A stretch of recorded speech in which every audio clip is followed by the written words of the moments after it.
Hi, if you want to resize an image on your Samsung Galaxy S22 Ultra, then you would need to open Gallery first and choose picture you want to edit. I'm gonna select this one, and now you can see this pen icon which is for editing. So now you can see this yellow icon which is for resizing.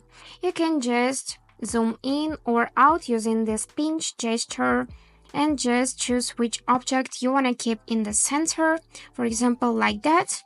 After that, you can change the viewing angle by dragging the slider left or right. You can also flip the picture and you can flip it like that as well. And also you can change the perspective. This is the horizontal one and this is the vertical. And when you're done with the changes, you can just save everything using this save option. Here you can select the save over the original. Just select the save button and here is the changes. If you would like to go back to the original option, you just need to select edit again and choose this button to revert. Here select revert to original and here is your original photo. So that's it for today. I hope this video was helpful and thank you for watching.